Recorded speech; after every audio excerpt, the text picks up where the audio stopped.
الحمد لله نحمده ونستعينه ونستغفره ونؤمن به ونتوكل عليه ونعوذ بالله من شرور أنفسنا ومن سيئات أعمالنا من يهده الله فلا مضل له ومن يضلله فلا هادي له وأشهد أن لا إله إلا الله وحده لا شريك له وأشهد أن سيدنا ومولانا وحبيبنا وشفيعنا محمدا عبده ورسوله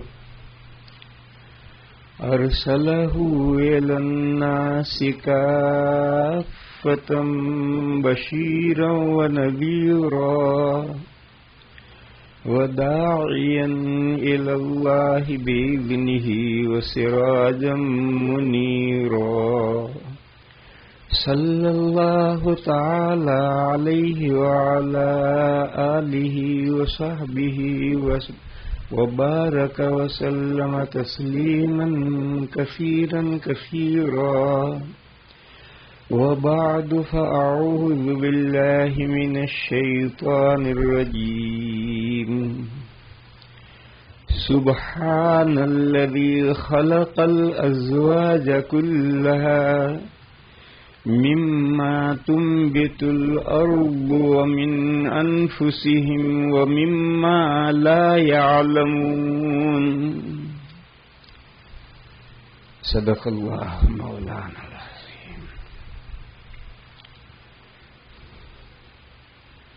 بزرگوں اور بھائیوں، آج ہمارے امام صاحب نے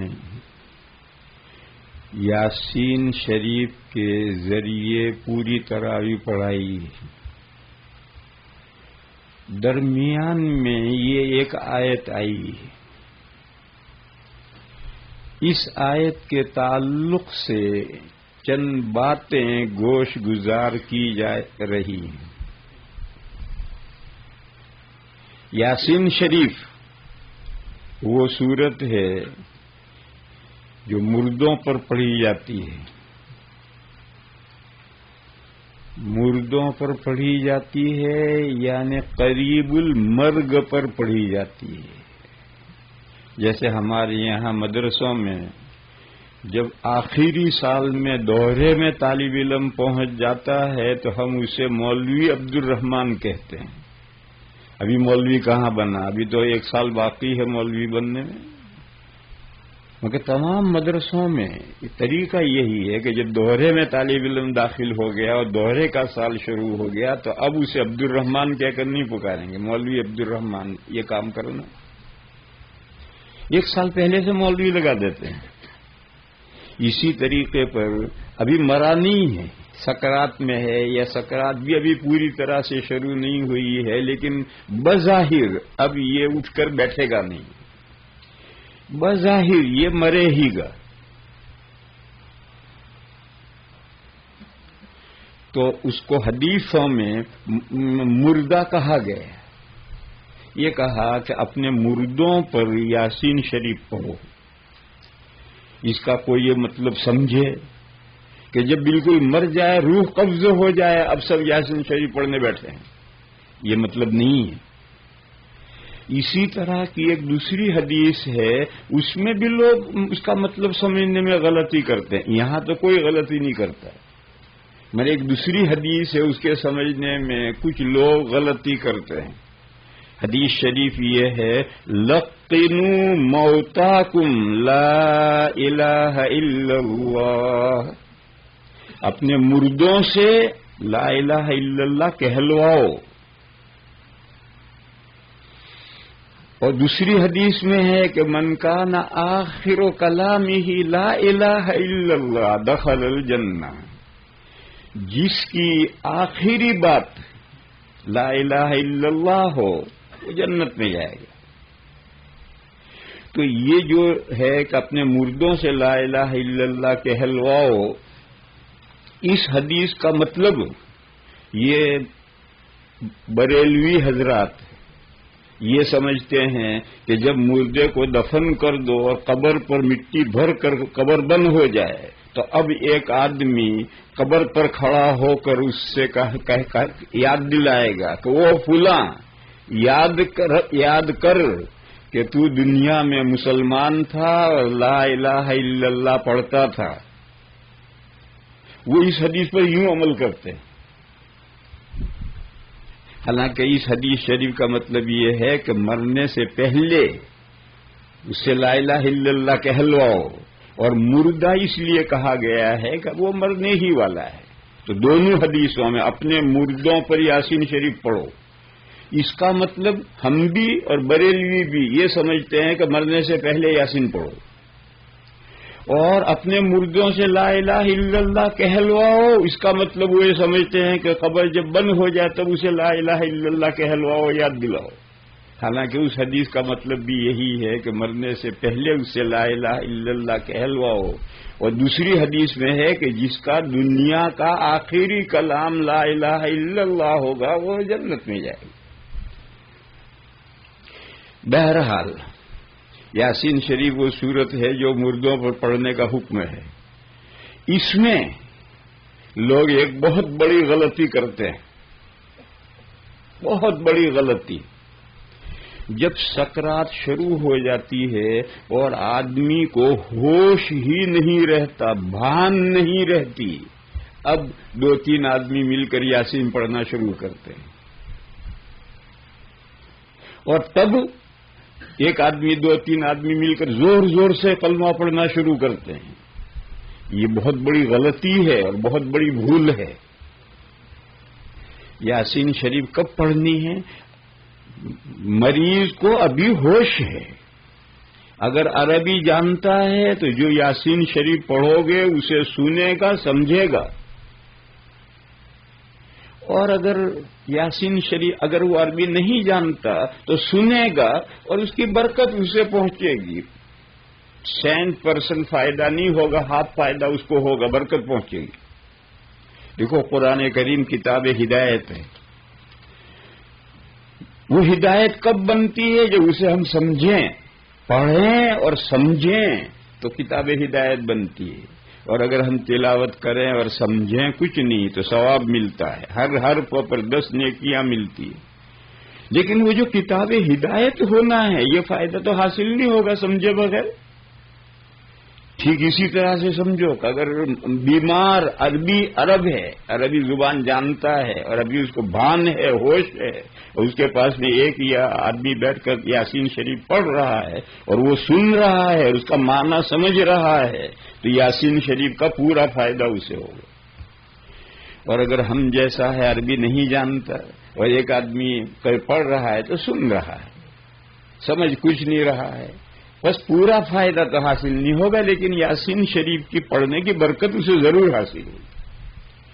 بہرحال یاسین شریف پڑھنی ہے ایسے وقت میں جبکہ مریض کو ابھی ہوش ہے. بے ہوش ہو گیا، نہ سنتا ہے، نہ دیکھتا ہے، نہ بولتا ہے، اب یاسین شریف پڑھنا ضرور کچھ نہ کچھ فائدہ تو ہوگا. لیکن اپنے مردوں پر یاسین شریف پڑھو. اس حکم کا مصداق یہ ہے کہ ایسے وقت اس کو یاسین شریف سناؤ، اس کو یاسین شریف سناؤ جس وقت وہ سوچنے سمجھنے کی صلاحیت رکھتا ہے، اور اس صورت میں جو مضامین ہیں وہ مضامین سمجھے تو اس کے اندر مرنے کا شوق پیدا ہو جائے، مرنے کا شوق پیدا ہو جائے. یاسین شریف سننے سے مرنے کا شوق پیدا ہو جائے، اور جب کسی چیز کا شوق پیدا ہو جائے تو وہ کام آسان ہو جاتا ہے، مرنا آسان ہو جاتا ہے. تو یاسین شریف میں جو مضامین ہے پوری صورت میں، وہ صورت جب اس کو مریض کو سنائیں گے اور وہ سمجھے گا تو اس میں مرنے کا شوق پیدا ہو جائے گا، تو اس کے لیے جاں کنی آسان ہو جائے گی. دیکھو قرآن کریم میں ایک صورت ہے وَالنَّازِعَاتِ غَرْقًا وَالنَّاشِطَاتِ نَشْطًا. قسم ہے ان فرشتوں کی جو جسم میں ڈوب کر روح کو کھینچ کر باہر لاتے ہیں. والنازعات غرقا، اور قسم ہے ان فرشتوں کی جو روح کا جسم کے ساتھ جو بندھن ہے، بندش ہے، اس کو آسانی کے ساتھ کھول دیتے ہیں تو روح کھل گئی۔ والناشطات نشطا، پہلا حال کافر کا اور گنہگار بندے کا ہے۔ جب فرشتے روح قبضہ کرنے آتے ہیں تو اس کو اس کا انجام بتلاتے ہیں، روح کو بتلاتے تو نکل آگے تیرا انجام یہ ہے، مکہ دکھاتے ہیں۔ تو روح جسم میں گھس جاتی ہے اور جسم کے کونوں میں روحوں میں جا کر چھپ جاتی ہے۔ تو فرشتے باڈی میں گھستے ہیں اور سارے جسم میں سے روح کو کھینچ کر کے باہر لاتے ہیں، اور وہ زخمی ہو کر چندھی ہو کر نکلتی ہے، جیسے کسی کانٹے دار ٹہنی پر روئی لپیٹ دو اور پھر روئی چھڑاؤ، ریشے ریشے ہو کر نکلے گی۔ ایسی نکلتی ہے کافر کی روح، بدکار کی روح۔ اور مومن کے پاس جب فرشتے روح قبضہ کرنے آتے ہیں تو اس کو خوشخبری سناتے ہیں، نکل تیرے لیے یہ ہے، آگے یہ نعمتیں ہیں، یہ نعمتیں ہیں، یہ نعمتیں ہیں۔ تو مومن کی روح نکلنے کے لیے بےتاب ہوتی، پھڑکتی ہے، مگر نکل نہیں سکتی، کیونکہ روح کا جسم کے ساتھ بندش ہے، بندھی ہوئی، گرہ بندھی ہوئی ہے، وہ نکل نہیں سکتی۔ بس فرشتے اس گرہ کو بہت سہولت کے ساتھ کھول دیتے ہیں، جہاں گرہ کھول دی کہ روح پھر دے کے نکل گئی، وہ بےتاب تو ہے ہی نکلنے کے لیے۔ بہرحال یہ دو آیتیں ہیں، والنازعات غرقا والناشطات نشطا۔ ان آیتوں میں معلوم ہوا کہ مومن کی روح جب فرشتے خوشخبری سناتے ہیں اگلے انجام کی تو وہ نکلنے کے لیے بےتاب ہو جاتی ہے۔ اسی طریقے پر جب مریض کو یہ صورت سنائی جاتی ہے تو یاسین شریف، اور یاسین شریف کے سارے مضامین وہ سمجھ بھی رہا ہو تو وہ مومن کی روح بےتاب ہو جاتی ہے نکلنے کے لیے، اس کے لیے مرنا آسان ہو جاتا ہے۔ اسی طرح سے میرے بھائیو، کلمہ اس وقت کہلوانا ہے جب اسے ہوش ہے، بھان ہے۔ بے ہوش ہو گیا، اب نہ کان کام کر رہے، نہ آنکھ کام کر رہی، نہ زبان چل رہی، اب 3-4 بیٹھ کر کے زور زور سے کلمہ پڑھ رہے ہیں، یہ غلط طریقہ ہے۔ اب پڑھنے شور مچانے سے کیا فائدہ ہے؟ جس وقت میں ابھی مریض کو ہوش ہے اور یہ طے ہے کہ اب یہ بچے گا نہیں، مرے گا، تو ایک آدمی چارپائی کے قریب بیٹھے اور کلمہ اتنا زور سے پڑھے کہ مریض سنے، مریض سے کہے کچھ نہیں۔ جب کوئی کلمہ پڑھے گا تو مریض پاگل نہیں ہے، وہ سمجھ رہا ہے کہ مجھ سے کلمہ پڑھوانے کے لیے یہ پڑھ رہا ہے، تو وہ کلمہ سن کر وہ کلمہ پڑھے گا۔ جب وہ کلمہ زور سے پڑھے اور اس کا پڑھنا لوگ سن لیں، بس اب تلقین بند کر دو۔ پھر اگر وہ مریض کوئی دنیا کی بات بولے تو پھر دوبارہ کلمہ پڑھاؤ۔ دنیا کی بات بولی، مجھے کھانا کھلا دو، مجھے پانی پلا دو، مجھے کروٹ دے دو، مجھے پیشاب کرا دو، مجھے یہ کرا دو، تو اب پھر کلمہ پڑھوانا ہے۔ اور اگر کلمہ پڑھنے کے بعد میں اس نے دنیا کی کوئی بات نہیں بولی، اللہ کا ذکر کرتا رہا، اللہ اللہ کرتا رہا، سبحان اللہ کچھ بھی کرتا یا خاموش پڑا رہا، تو بس یہی اس کا آخری کلام ہے، چاہے 3 دن کے بعد روح نکلے۔ مگر کلمہ پڑھانا ہے اس سے اس وقت جب اسے ہوش ہے، اور بس وہی اس کا آخری کلام ہے جب بھی اس کی روح نکلے۔ ہاں دنیا کی کوئی بات بولے تو پھر دوبارہ کلمہ پڑھوانا ہے۔ تو ان 2 مسئلوں میں لوگ بہت بڑی غلطی کرتے ہیں۔ جب ہوش کھو دیتا ہے مریض تب کلمہ پڑھواتے ہیں، تب یاسین پڑھنے بیٹھتے ہیں، یہ صحیح نہیں ہے۔ یاسین شریف پڑھنی ایسے وقت میں جب اس میں ہوش ہے، وہ سن رہا ہے، سمجھ رہا ہے، اگر عربی جانتا ہے تو سمجھ رہا ہے، ایسے وقت میں پڑھنی ہے، اور کلمہ بھی ایسے وقت میں پڑھانا ہے۔ بہرحال یہ وہ یاسین شریف ہے جس کا بارے میں حدیث شریف میں یہ ہے کہ اپنے مردوں پر یاسین شریف پڑھو، تاکہ اس کے لیے آخرت کا ذوق اور شوق پیدا ہو جائے اور اس کے لیے مرنا آسان ہو جائے، روح کا نکلنا آسان ہو جائے۔ اب پوری صورت میں کیا کیا مضامین ہیں، ظاہر ہے وہ تھوڑے وقت میں نہیں بیان کیے جا سکتے، لیکن جو تیسرا رکوع ہے اس تیسرے رکوع میں آخرت کی 4 دلیلیں بیان کی ہیں اللہ پاک نے کہ اس دنیا کے بعد دوسری دنیا ہے، اس دنیا پر لائف فنش نہیں ہو جاتی، اس دنیا کے بعد دوسری دنیا ہے، اس کی 4 دلیلیں ہیں۔ وآیت اللہم وآیت اللہم وآیت اللہم وآیت اللہم 4 مرتبہ آیا ہے اور 4 دلیلیں پیش کی۔ ان 4 دلیلوں میں سے ایک دلیل یہ آیت جو میں نے پڑھی ہے اس میں وہ ایک دلیل ہے، آج کی صحبت میں وہ یہی ایک دلیل سمجھانی ہے کہ یہ دنیا سب کچھ نہیں ہے جیسا کہ کافر سمجھتا ہے۔ کافر کہتا ہے وَقَالُوا مَا إِنْ هِيَ إِلَّا حَيَاتُنَا الدُّنْيَا نَمُوتُ وَنَحْيَا وَمَا يُهْلِكُنَا إِلَّا الدَّهْرُ۔ ایک جگہ یہ ہے سورہ جاثیہ میں، ایک جگہ پر ہے وَمَا هِيَ إِلَّا حَيَاتُنَا الدُّنْيَا نَمُوتُ وَنَحْيَا وَمَا نَحْنُ بِمَبْعُوثِينَ۔ کافر کہتا ہے ہماری یہ جو دنیا کی لائف ہے بس یہی سب کچھ ہے۔ اس دنیا میں لوگ پیدا ہوتے ہیں، پلتے بڑھتے ہیں، بڑے ہو کر مر جاتے ہیں، قصہ ختم، نتھنگ، ایسے ہی پیدا ہوتے رہتے ہیں، مرتے رہتے ہیں، پیدا ہوتے رہتے ہیں، مرتے رہتے ہیں، اسی طرح یہ دنیا چلتی رہے گی کنٹینیوس۔ یہ دنیا ختم ہو جائے، اس دنیا کا لاسٹ ڈے آ جائے اور پھر دوسری دنیا شروع ہو، ایسا کچھ نہیں، یہ کافر کہتا ہے۔ قرآن کریم پورا بھرا پڑا ہوا ہے کہ یہ دنیا سب کچھ نہیں ہے، یہ دنیا ڈویل ہے، ڈبل دنیا ہے، ایک دس ورلڈ ہے، ایک دیٹ ورلڈ ہے۔ اس کے دلائل سے قرآن بھرا پڑا ہے۔ دیکھو قرآن کریم میں 114 صورتیں ہیں، ان 114 صورتوں میں سے 85 صورتیں مکی ہیں، یعنی ہجرت سے پہلے مکہ میں نازل ہوئی ہیں۔ یہ تمام وہ صورتیں جو مکی ہیں ان میں احکام نہیں آئے، مدنی صورتوں میں احکام آئے ہجرت کے بعد۔ ان مکی صورتوں میں 3 اسلام کے 3 بنیادی عقیدے ریپیٹ کیے گئے ہیں اور مختلف طرح سے ان 3 عقیدوں کو سمجھایا گیا ہے۔ ایک لا الہ الا اللہ، اللہ کے علاوہ کوئی معبود نہیں ہے۔ دوسرا رسالت، یعنی حضرت محمد مصطفیٰ صلی اللہ تعالی علیہ وسلم آخری رسول ہیں۔ اور تیسرا معاد، آخرت، اس دنیا، یہی دنیا سب کچھ نہیں ہے، اس دنیا کے بعد دوسری دنیا آ رہی ہے۔ یہ اسلام کے 3 بنیادی عقیدے ہیں۔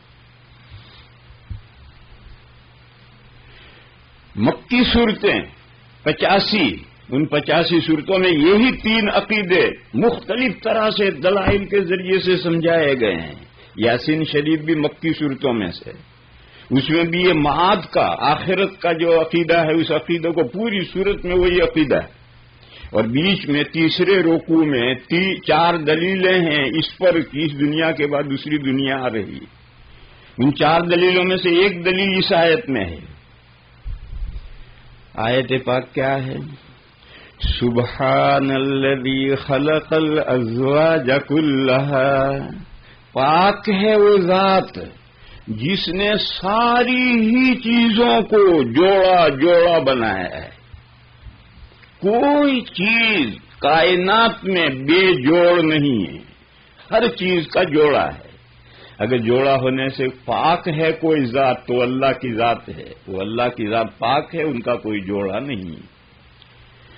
سبحان الذی، پاک ہے وہ ذات، کس چیز سے پاک ہے؟ جوڑا ہونے سے۔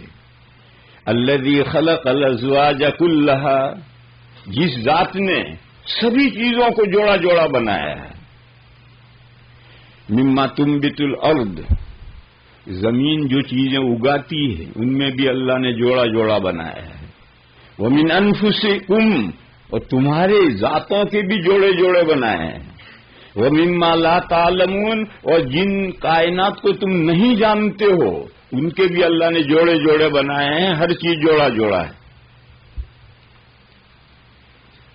میرے بھائیو، جب ہر چیز جوڑا جوڑا ہے تو ہماری یہ دنیا بے جوڑ کیسے ہو سکتی ہے؟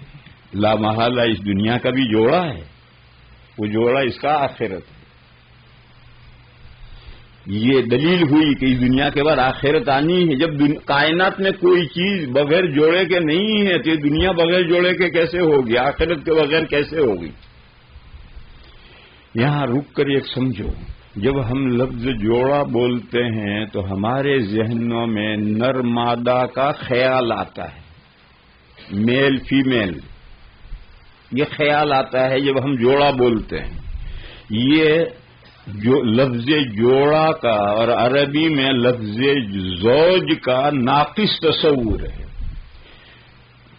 نر مادہ جوڑا ہیں، لیکن جوڑے کا مطلب یہیں تک نہیں ہے، جوڑے کا مطلب اس سے آگے ہے، مگر ہم نے ذرا سا مطلب جوڑے کا سمجھ لیا، یہ ہمارا ناقص تصور ہے۔ جوڑے کا مفہوم اس سے آگے ہے۔ لہذا سب سے پہلے سمجھو جوڑا کسے کہتے ہیں۔ جوڑا کہتے ہیں ایسی دو چیزیں جو مل کر ایک مقصد کی تکمیل کریں، وہ جوڑا ہے۔ پھر سنو، ایسی دو چیزیں جو مل کر ایک مقصد کی تکمیل کرتی ہیں تو وہ جوڑا کہتے ہیں۔ دیکھو، دو جوتوں کو، دو چپلوں کو جوڑا کہتے ہیں۔ کہاں نر مادہ کہاں ہے؟ دو چپل، دو جوتے، سب جوڑا کہتے ہیں۔ کیوں جوڑا ہے؟ دونوں چپل، دونوں جوتے مل کر ایک مقصد کی تکمیل کرتے ہیں۔ وہ مقصد کیا ہے؟ سوار ہو کر چلنا۔ ایک چلنا ہے پیدل چلنا، ایک ہے سوار ہو کر چلنا۔ تو جو چپل جوتے پہن کر چل رہا ہے وہ سوار ہو کر چل رہا ہے۔ اور سوار ہو کر چلنے کا یہ سب سے نیچے کا درجہ ہے، اور اوپر کا درجہ ہوائی جہاز میں اڑو، وہ بھی سوار ہو کر چلنا ہے۔ اور سب سے نیچے یہ ہے کہ چپل جوتے پہن کر چلو تو تم سوار ہو کر چل رہے ہو۔ دیکھو، ننگے پیر چلے گا تو پیر میں کوئی چیز چوب سکتی ہے، کنکر چوب سکتا ہے، کانٹا چوب سکتا ہے، پیر گندے ہو سکتے ہیں۔ پیدل چلنے میں زیادہ تھکے گا، اور جوتے پہن کر چل رہا ہے، کوئی کانٹا نہیں چبھے گا، کوئی کنکر نہیں چبھے گا، پیر گرد آلود، مٹی آلود نہیں ہوں گے، اور پیدل چلنے والے سے کم تھکے گا۔ اور یہ مقصد ایک حدیث میں آیا ہے۔ حدیث میں ہے لا یزال الرجل منتعلا، آدمی جوتے چپل پہن کر چلے تو سمجھ لو کہ وہ سوار ہو کر چل رہا ہے۔ بہرحال سوار ہو کر چلنا ایک مقصد ہے جو دو چپل اور دو جوتوں سے حاصل ہوتا ہے۔ اگر ایک پیر میں جوتا ہے اور ایک پیر میں جوتا نہیں ہے تو یہ مقصد حاصل نہیں ہوگا، اس لیے اس کو جوڑا کہتے ہیں۔ کہتے ہیں بھئی عید آ رہی ہے، میں نے جوڑا سلوایا ہے، یعنی کرتے پاجامہ کو جوڑا کہتے ہیں۔ کہاں نر مادہ کہاں ہے؟ اور دنیا ساری سے جوڑا کہتی ہے۔ کیوں؟ کرتا پاجامہ مل کر ایک مقصد کی تکمیل کرتے ہیں۔ وہ مقصد کیا ہے؟ قرآن کریم میں سورہ اعراف میں یہ مضمون ہے کہ اللہ نے 3 طرح کا لباس پیدا فرمایا ہے۔ یا بنی آدم قد انزلنا علیکم لباسا یواری سوآتکم وریشا ولباس التقوی ذالک خیر ذالک من آیات اللہ لعلہم یتذکرون۔ اے آدم کی اولاد، ہم نے تمہارے لیے لباس پیدا کیا ہے جو تمہارے ننگاپے کو چھپاتا ہے۔ ناپ سے گھٹنے کے نیچے تک ننگاپا ہے، اس ننگاپے کو چھپانے والا ہم نے لباس پہنایا ہے۔ لباس کا یہ درجہ فرض ہے، لباس کا یہ درجہ فرض ہے۔ کسی کے سامنے، چاہے وہ ہم جنس ہو، مرد مرد کے سامنے، عورت عورت کے سامنے، بغیر ضرورت کے جسم کا یہ حصہ کھول نہیں سکتا، اس کا چھپانا فرض ہے۔ اللہ فرماتے ہیں کہ ایک لباس تو ہم نے تمہارے لیے یہ اتارا ہے۔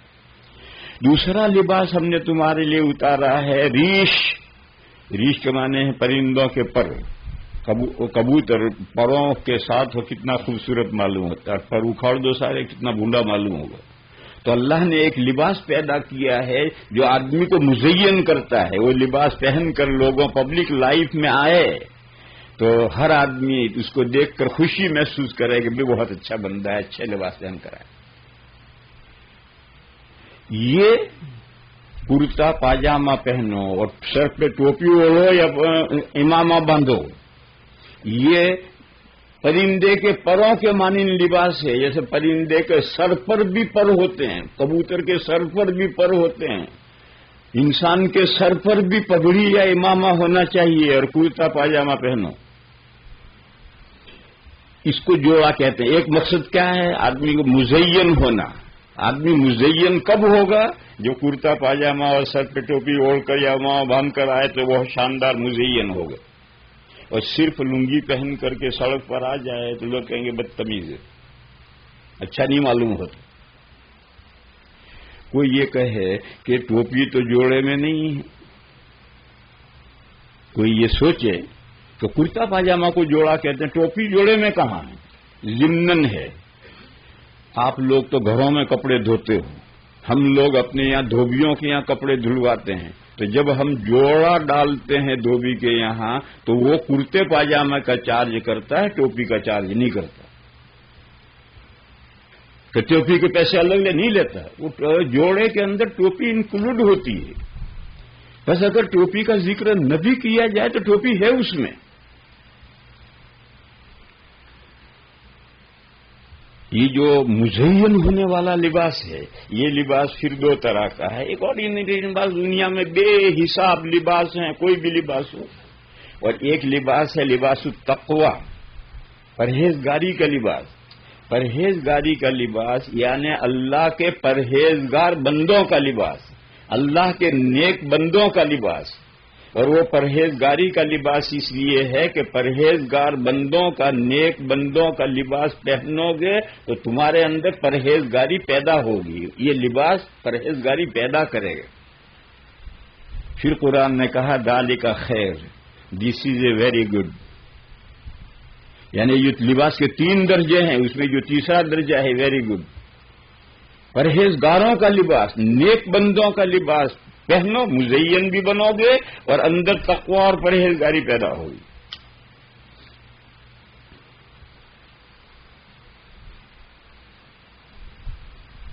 تو میں عرض یہ کر رہا تھا کہ کرتے پاجامے کو جوڑا کہتے ہیں اس لیے کہ ایک مقصد پورا ہوتا ہے. ریشن مزین ہونا 2 کپڑوں سے پورا ہوتا ہے.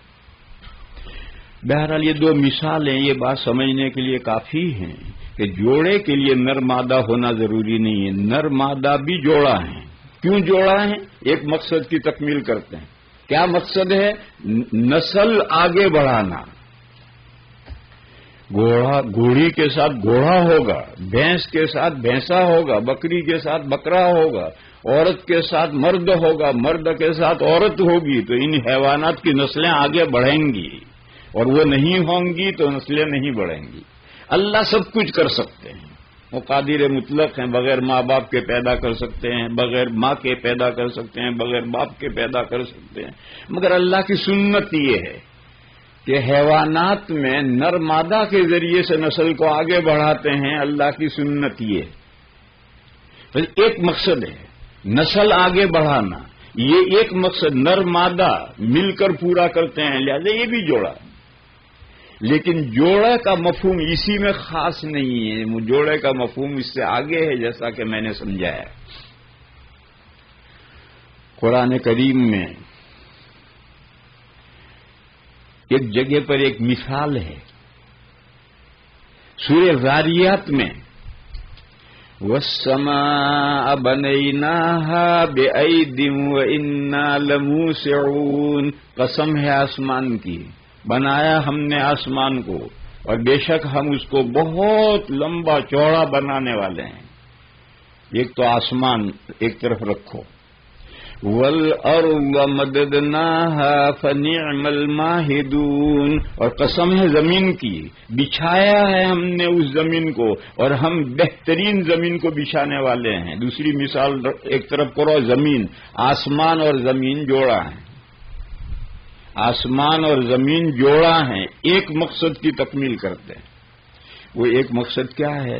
دیکھو، جس وقت آسمان بن رہا تھا، زمین بن رہی تھی، اس وقت حیوانات اس زمین پر تھے نہیں، زمین ہی نہیں اب بن رہی ہے، آسمان بھی بن رہے ہیں، مگر اللہ کی تقدیر میں، پلاننگ میں یہ بات ہے کہ زمین پر حیوانات، جاندار مخلوق پیدا کریں گے اللہ۔ جب جاندار مخلوق، حیوانات زمین پر پیدا کریں گے تو ان کی معاش کا انتظام بھی کرنا پڑے گا، وہ زندگی کیسے گزاریں گے، جئیں گے کیسے؟ تو اللہ نے اس کے لیے آسمان اور زمین دو بنائے۔ آسمان برستا ہے، زمین اگاتی ہے۔ اب حیوانات کھاتے پیتے ہیں اور زندگی گزارتے ہیں۔ سوچو، اگر آسمان ہو اور برستا ہی رہے اور زمین نہ ہو تو کون اگائے گا؟ زمین ہو مگر آسمان نہ ہو اور برسے نہ تو زمین کیسے اگائے گی؟ اور یہ بات اگر حاصل نہ ہو تو اس زمین پر جاندار حیوانات کیسے جئیں گے؟ ایک مقصد آسمان زمین سے مل کر پورا ہوتا ہے۔ آسمان برستا ہے، زمین اگاتی ہے، حیوانات کھاتے ہیں، زندہ رہتے ہیں اور وقت پر مر جاتے ہیں۔ اللہ فرماتے ہیں اسی طرح سے سن لو،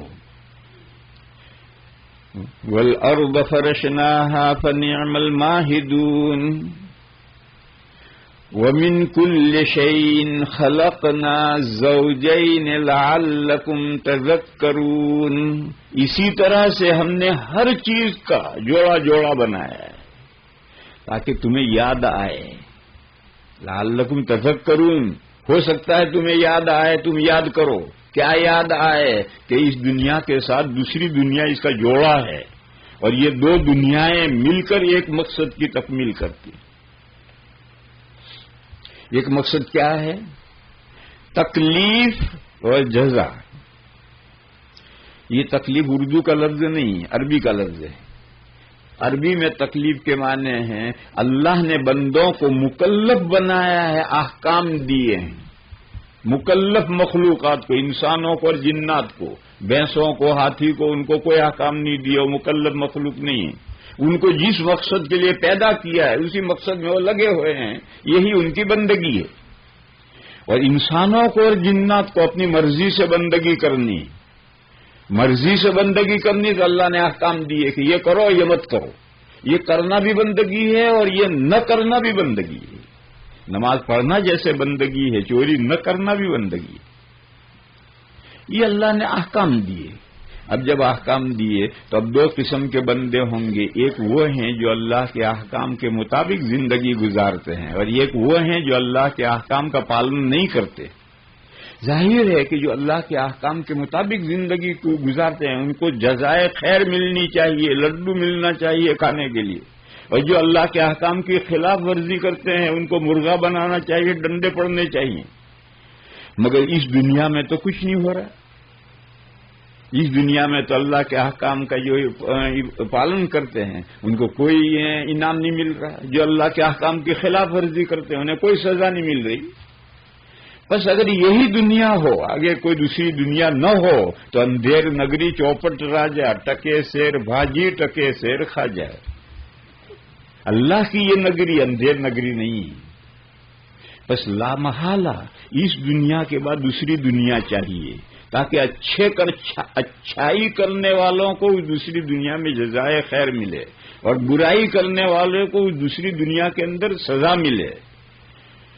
تو اب دو دنیا مل کر ایک مقصد پورا ہوگا، تکلیف اور بدلہ۔ جزا مانے بدلہ، تکلیف اور بدلہ ایک دنیا سے نہیں ہو سکتا۔ اگر اسی دنیا میں احکام بھی ہوں اور جزا و سزا بھی ہو تو پردہ اٹھ گیا، ایمان بالغیب نہیں رہا۔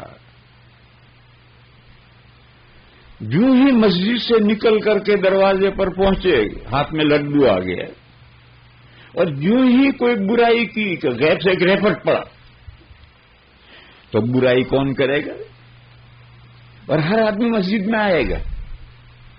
حضور نے فرمایا کہ اگر اعلان کیا جائے کہ مسجد نماز کے بعد میں بکری کے سینکے ہوئے 2 کھر ہر نمازی کو دیے جائیں گے تو لوگ عشاء اور فجر پڑھنے بھی آئیں. دیکھو بکری جب ذبح کرتے ہیں تو پائے باقی گوشت پہلے استعمال کر لیتے ہیں. یہ پائے یعنی گھٹنے سے نیچے پائے، پھر ان پایوں کے بھی کھر کاٹ کر الگ کرتے ہیں. یہ پائے جب گوشت ختم ہو جائے گا تو یہ پائے پکیں گے، اور یہ کھر جو ہیں اس کو آگ میں تپائیں گے، گرم ہوگا تو کپڑے سے پکڑ کر کھر کا کھول نکال دیں گے، اور یہ جو کھر ہیں یہ تاپ میں رکھ دیں گے. جب پائے بھی نہیں رہیں گے تو اس کے بعد یہ کھر پکیں گے. یہ کھر ہیں سینکے ہوئے کھر، جن کو آگ میں سینک کر اس پر سے کھول نکال دیا ہے اور نیچے کی گیری رکھ رکھی ہے، اس کا سالن پکے گا. مگر آپ غور کیجئے کہ کس درجے کی چیز ہے، کچھ بھی نہیں. مگر اعلان کر دو کہ جو نماز پڑھنے کے لیے آئے گا جب واپس لوٹے گا تو بکری کے 2 کھر، 4 کھر نہیں 2 ہی کھر دیں گے. اور دیکھو ہر پیر میں 2 کھر ہوتے ہیں، ہر پیر میں 2 کھر ہوتے ہیں، بیچ میں سے پھٹا ہوا ہوتا ہے. تو ایک بکری کے 8 کھر ہوتے ہیں. ان کھروں میں سے 2 کھر یعنی ایک پیر کے 2 کھر اس کو دیے جائیں گے تو ہر آدمی نماز پڑھنے کے لیے آئے گا، عشاء پڑھنے بھی آئے گا، فجر پڑھنے بھی آئے گا. اور اگر برائی پر فوراً پکڑ ہوتی وَلَوْ يُؤَاخِذُ اللَّهُ النَّاسَ بِمَا كَسَبَتْ مَا تَرَكَ عَلَى ظَهْرِهَا مِن دَابَّةٍ وَلَكِنْ يُؤَخِّرُهُمْ إِلَىٰ أَجَلٍ مُّسَمًّى. اگر اللہ تعالیٰ برائی کرتے ہی فوراً منڈی پکڑ کر توڑ دیتے تو کوئی زمین پر پنپ نہیں سکتا تھا. کیوں؟ کون ہے جو برائی نہیں کرتا، گناہ نہیں کرتا؟ ہر ایک کی منڈی پکڑ، جہاں گناہ کیا کہ منڈی پکڑ کے توڑ دی تو زمین پر کوئی پنپ ہی نہیں سکتا تھا. وَلَٰكِن يُؤَخِّرُهُمْ إِلَىٰ أَجَلٍ مُّسَمًّى. مگر اللہ تعالیٰ ایک مقررہ وقت تک کے لیے ڈھیل دیے ہوئے ہیں، کرو برائیاں، وقت آئے گا دیکھیں گے. بہرحال اس دنیا میں تکلیف کے ساتھ اگر جزا ہو تو پردہ اٹھ گیا. اس لیے اللہ نے تکلیف تو یہاں رکھی ہے اور جزا اگلی دنیا میں رکھی ہے. یہاں عمل ہی عمل کرنا ہے، بدلہ نہیں. اور آخرت میں بدلہ ہی بدلہ ہے، جزا نہیں، عمل نہیں. غرض 2 دنیایں مل کر ایک مقصد کی تکمیل کرتی ہیں. تو قرآن کہتا ہے کہ جیسے آسمان و زمین کو ہم نے جوڑا بنایا ہے اسی طرح سے ہم نے ہر چیز کا جوڑا بنایا ہے. وَمِن كُلِّ شَيْءٍ خَلَقْنَا زَوْجَيْنِ لَعَلَّكُمْ تَذَكَّرُونَ. ہو سکتا تمہیں یاد آئے کہ جیسے آسمان و زمین جوڑا ہے ایسے یہ دنیا اس کے ساتھ دوسری دنیا جوڑا ہے. یہ بات تمہیں یاد آئے کیونکہ قرآن میں جگہ جگہ یہ بات بیان کی گئی. جب یاد آ گئی کہ اس دنیا کے ساتھ دوسری دنیا ہے تو فَفِرُّوا إِلَى اللَّهِ. اللہ کے دین کی طرف بھاگو، یعنی اللہ کے دین پر عمل شروع کرو. اور عمل شروع کرنا نہیں، دھیرے دھیرے چلنا نہیں ہے، دوڑو. اللہ کے دین پر عمل کرنے کے لیے کمر کسو. گیا وقت پھر ہاتھ آتا نہیں. وقت قیامت کی چال چل رہا ہے. انسان کی زندگی پانی کا بلبلہ ہے، کب ٹوٹ جائے پتہ نہیں. کیا بچوں کو اپنے ہاتھوں میں لے جا کر دفن نہیں کیا؟ کیا جوانوں کو اپنے کندھوں پر اٹھا کر دفن نہیں کیا؟ کیا ادھیڑ نہیں مرتے؟ کیا بوڑھا نہیں مرتا؟ اور کوئی ضروری ہے کہ آخری درجے کا بوڑھاپا ہر انسان کو مل جائے، 90-100 سال ہو جائے؟ کوئی ضروری ہے؟ پتہ نہیں کب یہ پانی کا بلبلہ ٹوٹ جائے. لہذا اللہ کے دین کی طرف دوڑو. فَفِرُّوا إِلَى اللَّهِ إِنِّي لَكُم مِّنْهُ نَذِيرٌ مُّبِينٌ. حضور فرماتے ہیں دیکھو میں اللہ کی طرف سے اوپن وارننگ دینے کے لیے آیا ہوں. انبیاء زبردستی منڈی پکڑ کر کے نماز جھکا دیں گے، پڑھ نماز. انبیاء یہ نہیں کر سکتے، یہ تو اللہ کا کام ہے اور اللہ ایسا کرتے نہیں. مکلف مخلوقات کے ساتھ اللہ ایسا نہیں کرتے ہیں. اگر اللہ چاہیں وَلَوْ شَاءَ اللَّهُ لَجَعَلَ النَّاسَ أُمَّةً وَاحِدَةً مگر نبی کے اختیار میں یہ چیز نہیں ہے. انک لا تہدی من احببت ولکن اللہ یہدی من یشاء. آپ جس کو چاہیں دولت ایمان سے سرفراز نہیں کر سکتے، اللہ جس کو چاہتے ہیں دولت ایمان سے سرفراز کرتے ہیں. بس نبی کا کام کیا ہے؟ وارننگ دینا، چوکنا کرنا، غافلوں کو ہوش میں لانا. فَفِرُّوا إِلَى اللَّهِ إِنِّي لَكُمْ مِنْهُ نَذِيرٌ مُبِينٌ. بے شک میں تمہارے لیے اللہ کی طرف سے کھلا ڈرانے والا ہوں. اللہ کے دین کی طرف دوڑو. اللہ کے دین کا خلاصہ در خلاصہ کیا ہے؟ خلاصہ در خلاصہ ہے عقیدہ توحید. وَلَا تَجْعَلُوا مَعَ اللَّهِ إِلَٰهًا آخَرَ. اور نہ بناؤ تم اللہ کے ساتھ دوسرا معبود. یہ اللہ کے دین کا جو لمبا چوڑا پھیلا ہوا دین ہے، جو قرآن و حدیث میں بیان کیا گیا ہے، فقہ میں بیان کیا گیا ہے، اس کا مین پوائنٹ توحید ہے. معبود اللہ ہی ہیں، اللہ کے علاوہ کوئی معبود نہیں ہے. اور میرے بھائیو، جب معبود اللہ ہی ہیں تو حکم دینے کا حق بھی صرف انہی کا ہے. پیدا ہمیں انہوں نے کیا ہے تو حکم ان کے علاوہ کون دے سکتا ہے؟ الا لہ الخلق والامر. سنو، پیدا بھی انہوں نے کیا ہے، آرڈر دینے کا اختیار بھی انہی کا ہے. کسی اور کا حکم ماننا یہ خدا کی خدائی میں شریک گرداننا ہے. لہذا اللہ کی خدائی میں کسی کو شریک مت گردانو. یہ مین پوائنٹ ہے. انی لکم منہ نذیر مبین. میں اللہ کی طرف سے تمہیں صاف بتا رہا ہوں کہ توحید پر سارا مدار ہے. اسی لیے حدیث میں ہے کہ جس کا آخری کلام لا الہ الا اللہ ہے وہ جنت میں جائے گا. یعنی توحید پر جو مرا وہ جنت میں جائے گا. دیکھو، سب سے زندگی کا آخری بول لا الہ الا اللہ ضروری نہیں. اگر کوئی آخری بول لا الہ الا اللہ بول کر مرے تو سبحان اللہ، صلی اللہ. باقی یہ ضروری نہیں ہے. جس کا آخری کلمہ لا الہ الا اللہ ہو یعنی توحید پر مرے.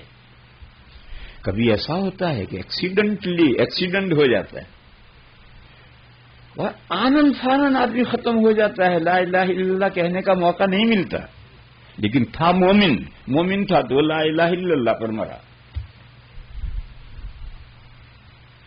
لہذا اللہ کی وحدانیت کو، اللہ کے ایک معبود ہونے کو ہمیشہ مضبوط رکھو. اور جو ایک اللہ کی معبودیت کا قائل ہے وہ کسی کا آرڈر نہیں مانے گا، وہ اللہ ہی کا آرڈر مانے گا. بیوی کہتی ہے یہ کیا چہرے پر جھاڑو لٹکا رکھی ہے؟ شوہر کی داڑھی ہے، شادی ہوئی اس وقت داڑھی تھی. بیگم آئی، وہ روز کہتی ہے چہرے پر کیا جھاڑو لٹکا رکھی. بازا ہسبند عورت کی ایسی باتیں سن کر کے داڑھی کم کرا دیتا ہے یا ختم کر دیتا ہے.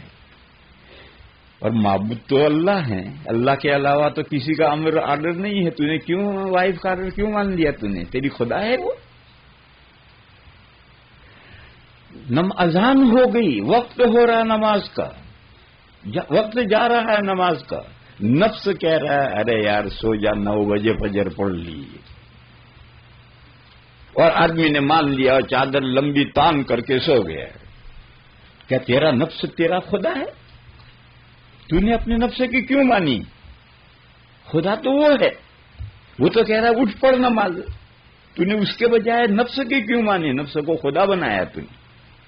قرآن کریم میں ہے ارأیت من اتخذ الہہ ہوا. بتلا، جس نے اپنی خواہش کو اپنا خدا بنا دیا ہے اس کو کون اصلاح کر سکتا؟ اس کی اصلاح کون کر سکتا؟ اس کو راہ راستے پر کون لا سکتا؟ کوئی نہیں لا سکتا. جس نے اپنی خواہش کو اپنا خدا بنا رکھا ہے، جو اس کی خواہش کہے وہ کرتا ہے، اس کو کون سمجھا دے گا اور کون راہ راستے پر لے آئے گا؟ تو نفس میرا ہے ٹھیک ہے، مگر معبود تو وہ ہے، اس کا حکم میں مانوں گا، اپنے نفس کا کیوں مانوں گا؟ جاب کا تقاضا یہ ہے کہ داڑھی منڈا ہے، جاب کی بات مانتا ہے، جاب کے تقاضے کی مانتا ہے، اور اللہ کے حکم کو نہیں مانتا. یہ وہی مسئلہ ہے کہ اگر صرف معبود اللہ ہے، رزاق بھی وہی ہے، عزت دینے والا بھی وہی ہے، سب کچھ کرنے والا وہ ہے، اور تو اس کی تو مان نہیں رہا، جاب کے تقاضوں پر چل رہا ہے، تو نے صرف اللہ کو معبود کہاں مانا؟ یہ مثالیں ہیں سمجھنے کے لیے. اور داڑھی بھی ایک مثال ہے، داڑھی بھی ایک مثال ہے. کوئی داڑھی میں مسئلہ منحصر نہیں ہے، کاروبار ہے. کاروبار کا تقاضا یہ ہے کہ سود دیں یا لیں. لینے کے تقاضے تو کم ہوتے ہیں، دینا مجبوراً دینا پڑتا ہے. اللہ کہتے ہیں سود لینے اور دینے کا گناہ ایکول ہے. اور کاروبار کے منفعت اور 4 پیسے کا فائدہ یہ کہتا ہے کہ سود دینا ہے یا لینا ہے. اب اس وقت میں بندہ کس کی مانتا ہے؟ اللہ کی مانتا ہے یا کاروباری تقاضوں کی مانتا ہے؟ جس ملک میں رہتا ہے اس ملک میں مارکیٹ کا جو چلن ہے اس کی مانتا ہے یا اللہ کی مانتا ہے؟ یہاں آ کر کے پتہ چلتا ہے کہ ایک معبود کو مانتا ہے، لا الہ الا اللہ کو مانتا ہے، یا پارٹنرشپ کر رکھی ہے کہ بعض باتیں اللہ کی مانو، بعض باتیں بیوی کی مانو، بعض باتیں نفس کی مانو، بعض باتیں مارکیٹ کی مانو، بعض باتیں گورنمنٹ کی مانو. یہ پارٹنرشپ ہے. حدیث شریف ہے، قیامت کے میدان میں اللہ کی طرف سے اعلان ہوگا، انا اغنى الشرکاء، میں پارٹنروں میں سب سے بے نیاز ہوں. میرے ساتھ اگر کسی نے پارٹنرشپ کی ہے تو میں پارٹنروں میں سب پارٹنروں سے بے نیاز ہوں. جس نے پارٹنرشپ کی ہے جاؤ اور جن کو پارٹنر بنایا ہے ان سے جزا بدلہ لے لو، میرے پاس تمہارے لیے کچھ نہیں.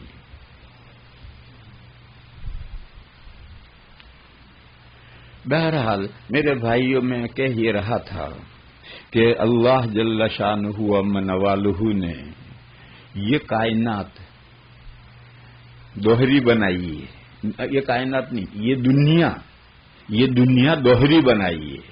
کیونکہ اللہ نے کائنات میں ہر چیز دوہری بنائی ہے. ایک ہی ذات صرف اللہ کی ہر چیز دوہری بنائی.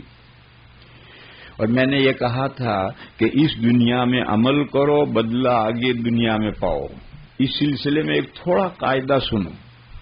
بعض بھائیوں کو یہ اشکال ہوتا ہے کہ کافر ہمیشہ جہنم میں رہے گا.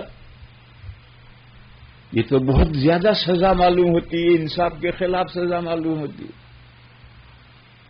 بعض بھائیوں کے ذہن میں آتا ہے جو ضرورت سے زیادہ پڑھے لکھے ہوتے ہیں. یعنی ایک تو ضرورت کے بقدر پڑھنا ہے، وہ تو ہے علم دین. طلب العلم فریضۃ علی کل مسلم. اور ضرورت سے زیادہ یعنی ایجوکیٹڈ، اصل جو ضروری فرض کمپلسری علم ہے وہ تو دین کا ہے، وہ تو پڑھنا ہی ہے. اور کچھ لوگ ہیں جنہوں نے یہ تو پڑھا نہیں ہے، جو اس سے ضرورت سے زیادہ دین ہے وہ پڑھ رکھا ہے. ان بندوں کے ذہنوں میں یہ سوال آتا ہے کہ یہ جو کافر ہمیشہ جہنم میں رہیں گے، یہ تو بہت لمبی سزا ہے، انصاف کے خلاف معلوم ہوتی. اس لیے یہ مسئلہ میں چھیڑ رہا ہوں. دیکھو اس دنیا میں 2 چیزیں اصل ہیں اور 2 چیزیں اس کے تابع ہیں، ایمان اور کفر. یہ 2 حقیقتیں ہیں، ابدی کنٹینیوس حقیقتیں ہیں. اور اعمال اچھے اور برے یہ فنش ہونے والے ہیں. نماز باندھو 5 منٹ کے بعد سلام پھیرے، نماز پوری ہو گئی. برائی چوری زنا میں مشغول ہو، 5 منٹ کے بعد نمٹ گیا، گناہ ختم. اور کفر یہ کنٹینیوس حقیقت ہے، ایمان یہ کنٹینیوس حقیقت ہے. لہذا میرے بھائیوں سمجھو جنت جزا ہے ایمان کی، اور ایمان کنٹینیوس حقیقت ہے. لہذا جنت جو ایمان کی جزا ہے وہ بھی کنٹینیوس چلے گی، اور مومنین تا ابد جنت میں رہیں گے. اسی طرح سے جہنم سزا ہے کفر کی، اور کفر ایمان کی طرح کنٹینیوس حقیقت ہے، فنش ختم ہونے والی نہیں ہے. بس اس کی سزا جہنم، یہ بھی تا ابد چلے گی اور ہمیشہ اس کی سزا ملے گی۔ یہ اصل بنیادی نقطہ سمجھنا ہے کہ جنت ایمان کی سزا ہے اور جہنم کفر کی سزا ہے۔ پھر مومن کے جو اچھے اعمال ہیں وہ اس کے ایمان کے تابع کر دیے جائیں گے۔ تو جب ایمان کی جزا جنت ابدی ہے تو مومن کے جو اچھے اعمال ہیں ان کی جزائے خیر بھی ابدی ہے۔ ہم نے زندگی کے آخری سانس میں جو نماز پڑھی ہے اس کا صلہ جب قیامت کو ملے گا تو تا ابد چلے گا۔ اور مومن نے جو برائیاں کی ہیں وہ برائیاں ایمان کے تابع نہیں کی جا سکتی، خلاف جنس ہے، وہ ایمان ہے، اچھا عمل ہے، برائی اس کے تابع کیسے ہوگی؟ لہذا مومن کی برائیاں اگر اللہ کا فضل متوجہ ہو جائے بندے کی طرف اور اللہ اس کی برائیاں معاف کر دیں تو معاف ہو جائیں گی، جنت میں چلا جائے گا۔ اور اگر معافی نہیں ملی تو مومن کو اپنے گناہوں کی سزا بھگتنے کے لیے جہنم میں ٹیمپریری مدت کے لیے جانا ہوگا۔ یہ اہل السنہ والجماعہ کا عقیدہ ہے کہ مومن کو بھی اپنے گناہ، اگر اللہ نے گناہ معاف نہیں کیے تو مومن کو بھی جزا و سزا پانے کے لیے جہنم میں جانا ہوگا، مگر ٹیمپریری، ایک وقت تک اس کے گناہ، کیونکہ دیکھو عمل فنش ہونے والا ہے، کنٹینیوس چلنے والا نہیں ہے، تو اس کی جزا و سزا بھی کنٹینیوس نہیں چلے گی، مگر نیک اعمال ایمان کے تابع ہو گئے تو اس کی جزائے خیر کنٹینیوس چلے گی، اور برائیاں الگ ہو گئی اور اس کی سزا پانے کے لیے جہنم میں گئے تو ٹیمپریری سزا ہوگی، جتنا گناہ اتنی سزا پانے کے بعد وہ جہنم سے نکال کر جنت میں کر دیا جائے۔ اور کافر کے گناہ اس کے کفر کے تابع کر دیے جائیں گے، کیونکہ کفر اور گناہ ایک لائن کے، اور جب کفر کی سزا جہنم ابدی ہے تو کافر کے جو گناہ ہیں اس کی سزا بھی ابدی ہے۔ اور کافر بھی تو نیک کام کرتے ہیں، کافر یعنی نن مسلم، کو ہندو ہی ضروری نہیں ہے، کوئی بھی نن مسلم ہے وہ بھی تو اچھے کام کرتے ہیں، بہت شاندار بہترین کام کرتے ہیں، آدمی تصور نہ کر سکے ایسے اچھے کام کرتے ہیں۔ ہمارے یہاں ہندوستان میں ہندوستان میں نہیں، یوپی میں جب گرمی کا زمانہ آتا ہے تو اتنی سخت گرمی ہوتی ہے کہ کسی اسٹیشن پر نلوں میں پینے کے قابل پانی نہیں رہتا ہے، کھولتا پانی زمین میں سے نکلتا ہے۔ تو کئی ہندو تنظیمیں ہیں، انہوں نے کب ہر اسٹیشن پر انتظام کر رکھا ہے، برف میں ٹھنڈا پانی بڑے بڑے لگانوں میں بھرے ہوئے، اور سینکڑوں آدمی ہیں، اور جہاں گاڑی آ کر رکی کہ ہر ایک بالٹی لے کر دوڑے گا اور ہر ڈبے میں جا کر ان کا تھرمس بھر کر آئے گا، ان کا کولر بھر کر آئے گا، پانی پلا کر آئے گا، سارے ڈبوں میں پیسنجر کو نہیں ہلنا، ان کے پاس جا کر کے برف کا پانی دے کر آئے گا۔ میں جب یہ منظر دیکھتا ہوں تو مجھے بڑی حسرت ہوتی ہے کہ یہ کام تو مسلمانوں کے کرنے کا تھا اور کرتے ہیں یہ ہندو۔ بہرحال کوئی یہ نن مسلم جو ہیں کوئی اچھے کام نہیں کرتے ہیں، بہت اچھے کام کرتے ہیں، تو ان کی جزائے خیر ملے گی ان کو۔ حدیث شریف میں ہے کہ کافر کو یعنی نن مسلم کو اس نے جو اچھے کام کیے ہیں اللہ تعالیٰ اس کی نیکی اس کو دنیا میں کھلا دیتے ہیں، ساری نیکی اس کے تمام نیک اعمال کی سارا بدلہ اللہ تعالیٰ دنیا میں دے دیتے ہیں، اور پھر اس کے بعد میں وہ مرتا ہے تو آخرت میں تو اس کے پاس نیکی تو ہے ہی نہیں، وہ تو اس کے بدلہ تو دنیا میں مل گئے، مگر اس کو تو پتہ نہیں ہے کہ مجھے دنیا میں میری نیکی کا بدلہ مل گیا، اس کو تو پتہ نہیں، وہ تو یہ امید باندھے ہوئے ہے کہ میرے دان پون جو میں نے کیے ہیں، جو میں نے نیک کام کیے ہیں اس کے صلہ آخرت میں ملے گا۔ قرآن کہتا ہے آخرت میں کچھ نہیں ملے گا۔ والذین کفروا اعمالهم کسراب بقیعۃ یحسبه الظمآن ماء حتى اذا جاءه لم يجده شيئا ووجد الله عنده فوفاه حسابه ان الله سریع الحساب۔ وہ لوگ جو دین اسلام کو ایکسپٹ انہوں نے نہیں کیا اور انہوں نے اچھے کام کیے ہیں، ان کے اچھے کاموں کی مثال سنو۔ جنگل میں چمکتی ریت ہے، تمہارے یہاں تو یہ سب جگہ درخت ہیں، جزیرۃ العرب میں کچھ کے رن میں چلے جاؤ، ہم کراچی اور پالنپور کے بیچ میں کچھ کا رن ہے، اس رن میں چمکتی ریت ہو تو دور سے دیکھا جیسے ندی بہ رہی ہے۔ تو عرب میں بھی ایسی ریت ہے، سراب کہتے ہیں اسے، چمکتی ریت، چٹیل میدان میں دور تک نظر آ رہا ہے جیسے سمندر ٹھاٹھے مار رہا ہے۔ پیاسا اس کو پانی سمجھتا ہے۔ بھوکے سے پوچھو 2 اور 2 کتنے ہوئے تو کہے کہ 4 روٹی۔ بھوکے سے پوچھو کہ 2 اور 2 کتنے ہوئے تو کہے کہ 4 روٹی۔ تو پیاسے کو وہ ریت چمکتی ریت پانی نظر آتی ہے، یا سب زمان و ماں، چنانچہ وہ چلا، ندی بہ رہی، تالاب ٹھاٹھے مار رہا ہے۔ جب وہاں پہنچا تو لم یجد شیئا، وہاں تو پانی وانی کچھ ہے ہی نہیں، چمکتی ریت ہے۔ ووجد اللہ عنده، وہاں اللہ ملے، اللہ نے کہا یہاں حساب لا، بس اس کو پورا حساب چکا دیے۔ یعنی مرنے کے بعد میں وہ اپنے نیک اعمال کی امید باندھے ہوئے جائے گا کہ مجھے نیک اعمال، اللہ میاں کہ نیک اعمال کی تجھے بدلہ دنیا میں کھلا دیا گیا ہے، باقی برائی آپ برے اعمال کا اللہ حساب دے۔ اور اللہ فرماتے ہیں ان اللہ سریع الحساب، اللہ بہت جلد حساب لینے والے ہیں، دیر نہیں ہے۔ بہرحال نن مسلم کو اس کی نیکیوں کا بدلہ حدیث میں اور قرآن میں ہے کہ دنیا میں کھلا دیا جائے گا، آخرت میں اس کے لیے نیکیوں کا بدلہ نہیں، اس کو دے دیا بدلہ۔ آخرت میں تو اس کے کفر کی سزا جہنم ہے جو ابدی ہے، اور اس کی برائیاں اس کے کفر کے تابع کر دی گئی ہیں، لہذا اس کی سزا بھی ابدی ہے۔ بس یہ خیال کرنا کہ جہنم بہت لمبی سزا ہے، لمبی نہیں ہے، کفر بھی تو کنٹینیوس ہے۔ جیسے کوئی یہ خیال کرے کہ جنت جو جزائے خیر ہے یہ بہت زیادہ جزا ہے، جزا نہیں، ایمان کا بدلہ ہے، ایمان کنٹینیوس حقیقت ہے۔ اس لیے میرے بھائیوں،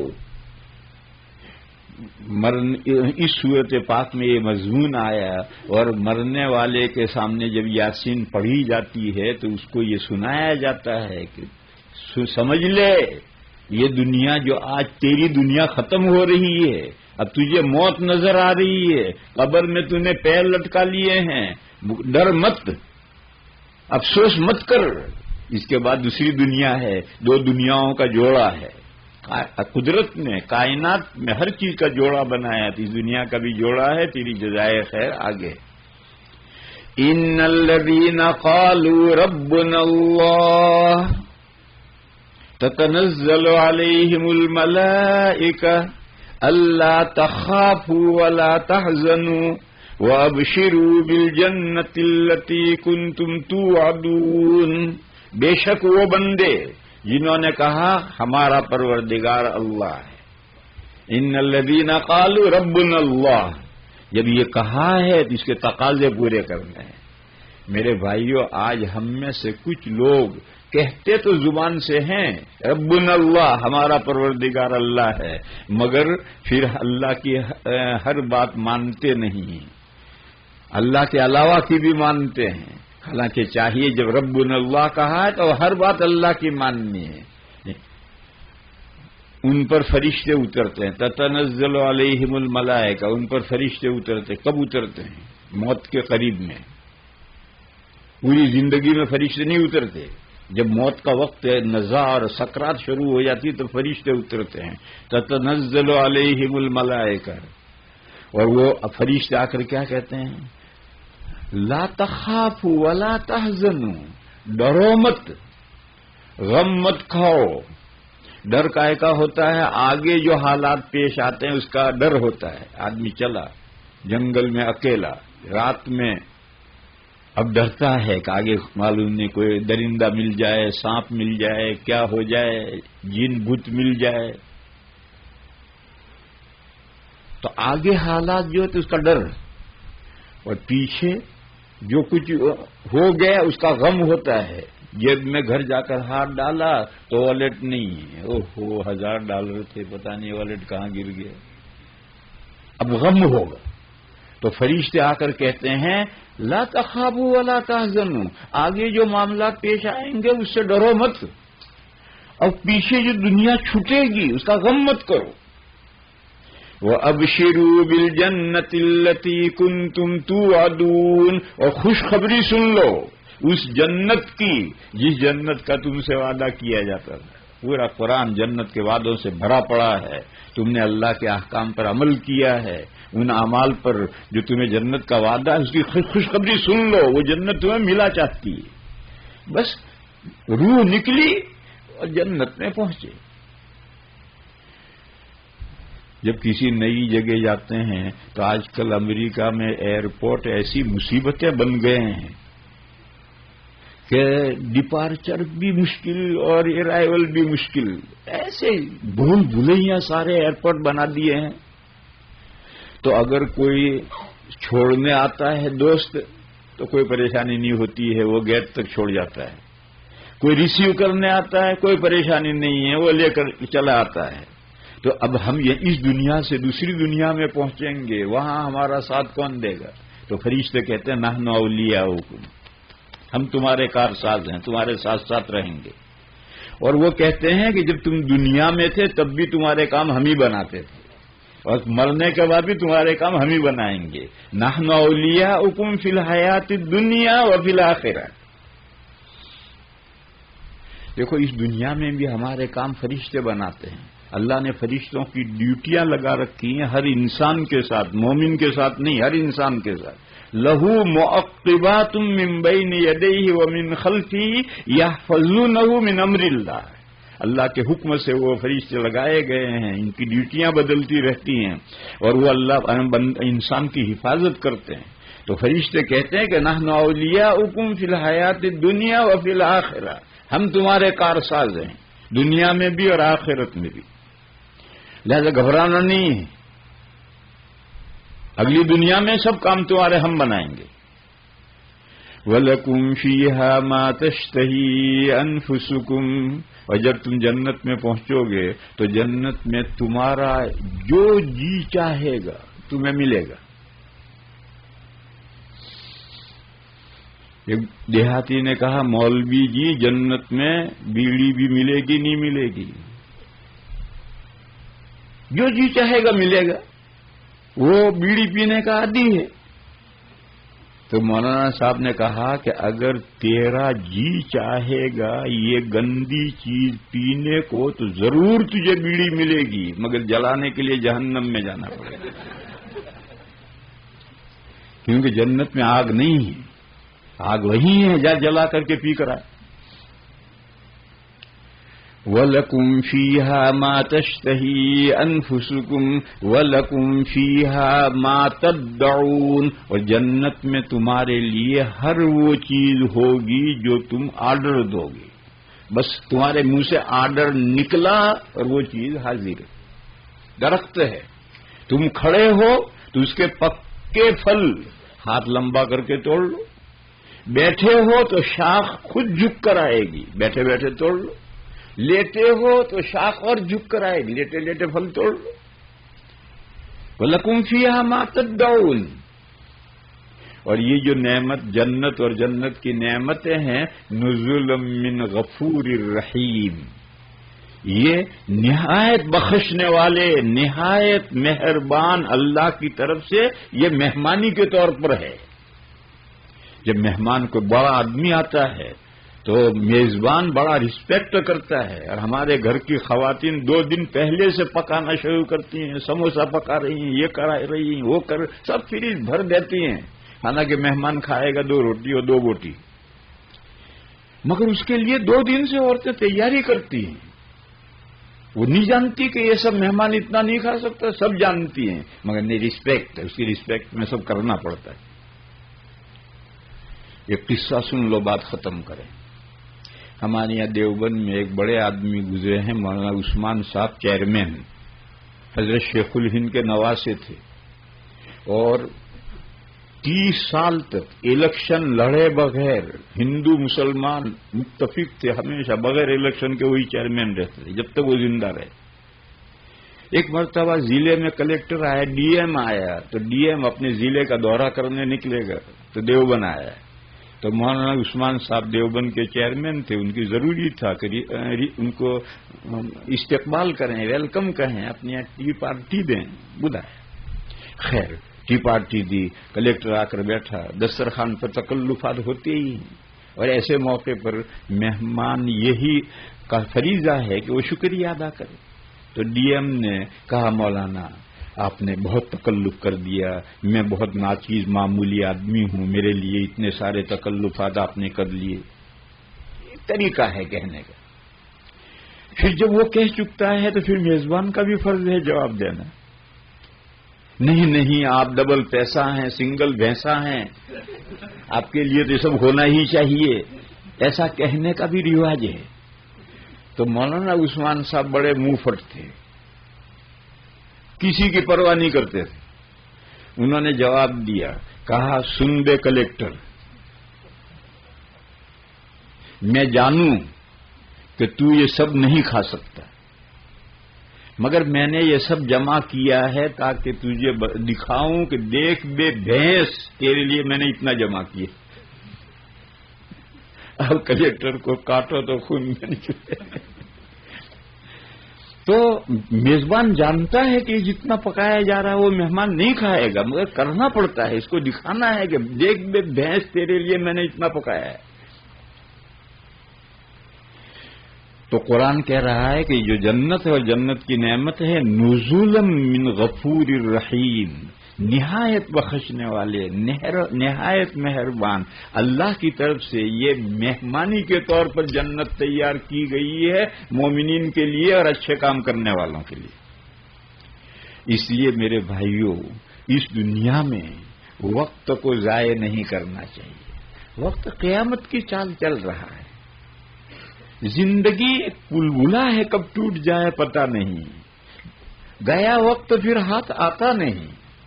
لہذا جو لمحے اس ماہ مبارک کے رہ گئے ہیں، 2 4 5 6 دن رہ گئے ہیں، ان کو غنیمت سمجھو، اور اس میں جو کچھ اللہ پاک توفیق دے دے وہ کر لو۔ لوگوں میں ایک کمی یہ ہے کہ جگیں گے تو رات بھر، لیکن کریں گے کیا باتیں؟ جگیں گے تو رات بھر، لیکن کریں گے باتیں، آئس کریم سموسے کھائیں گے، اور صرف باتیں بھی کرنے، اس کی پشت کاٹیں گے، اس کی بیک بائٹ کریں گے، اس کی غیبت کریں گے، اور بجائے کچھ حاصل ہونے کے گناہوں کی پوٹلی بند کر تیار ہو جائے۔ لہذا میرے بھائیو، وقت ضائع کرنے سے بچاؤ، جو کچھ اللہ توفیق دے اس مہینے کے قیمتی لمحات میں کر لو۔ جب وقت گزر جاتا ہے تو پھر آدمی پچھتاتا ہے، مگر اب پچھتائے کیا ہوت ہے جب چڑیا چگ گئی کھیت۔ اب پچھتانے سے کوئی فائدہ نہیں، وقت پر ہوش آ جائے تو سب کچھ ہے۔ وآخر دعوانا ان الحمدللہ۔